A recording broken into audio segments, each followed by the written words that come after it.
Europe 1, 7h25, Thomas Soto. La morale de l'info. Bonjour Raphaël Antoven. Bonjour Thomas, bonjour Alain Juppé. Ce matin, donc, vous n'êtes pas venu seul, vous êtes face à Alain Juppé avec Montesquieu.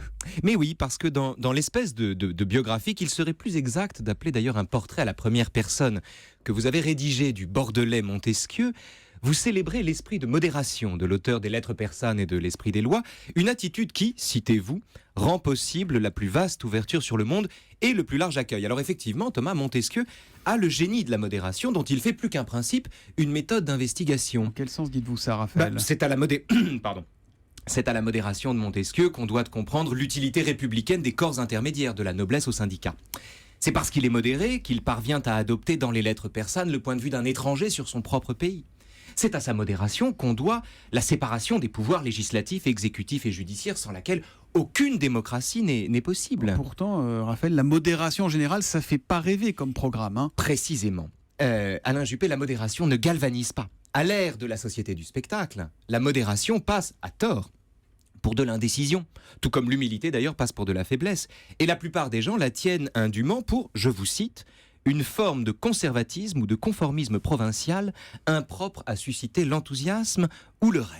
Et alors, quelle est la morale de l'info ? La morale de l'info, c'est une question que je vous pose, Alain Juppé. Comment espérez-vous éveiller l'espoir de nos concitoyens tout en faisant de ce conservatisme modéré, donc, votre profession de foi ? Je dis aussi que la modération est une vertu.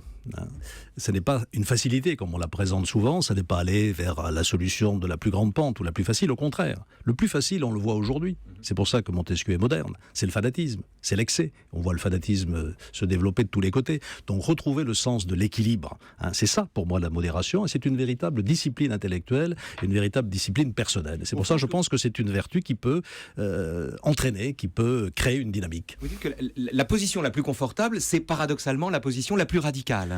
Nous avons chacun au fond de nous, enfin je ne vais pas faire de la philosophie à mon tour, j'ai dit que j'étais pas très bon en la matière, mais dans la nature humaine, il y a quand même une propension à l'exagération, à l'excès, à la facilité, à l'outrance. Vous pensez à quelqu'un en particulier ? Non, je pense aux hommes en général, peut-être à moi-même parfois, mais je me domine, voilà, c'est bien. Et donc je dis qu'il faut se construire ce sens de l'équilibre et de la modération, qui n'est pas de la faiblesse, qui est au contraire le socle de la détermination et de la décision. Et jusqu'à quel degré êtes-vous modéré ? Jusqu'où êtes-vous modéré trop loin ? C'est-à-dire, est-ce que ça inclut, tout à l'heure Thomas Soto parlait d'Emmanuel Macron, est-ce que ça inclut la possibilité de discuter au nom de l'intérêt général avec ceux qui ne sont pas du même avis que vous ? Bien entendu, je pense. De travailler avec, non pas seulement de discuter. Bien sûr, de discuter, de travailler. Je ne récuse pas une idée parce qu'elle vient forcément du gouvernement actuel. Si elle est bonne, je la prends. Si elle est mauvaise, je la rejette, et ainsi de suite. Donc c'est ça aussi, cet esprit d'ouverture et de tolérance. Montesquieu, c'est aussi la tolérance, bien sûr. Les hommes sont bien malheureux, écrit Montesquieu. Ils flottent sans cesse entre de fausses espérances et des craintes ridicules.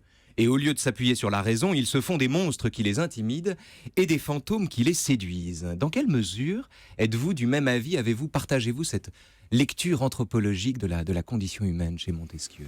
Oui, il y a une part de vérité dans tout cela, mais je reviens à ce que vous disiez sur la modération de Montesquieu. Il sait aussi être extrêmement virulent, Montesquieu. Dans les Lettres persanes, il peut être d'une violence très, très grande contre l'absolutisme, contre la religion et ses excès, par exemple, contre le fanatisme religieux. C'est un grand texte féministe aussi. Pardon ? Et c'est un texte féministe oui, aussi. Oui, c'est tout à fait, bien entendu. Donc vous voyez aussi que ça permet parfois de se passionner et d'avoir des positions un peu fortes.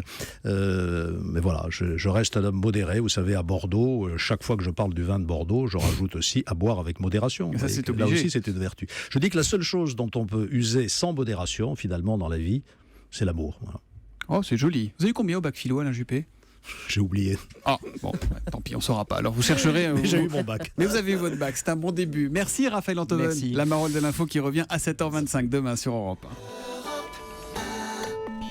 1.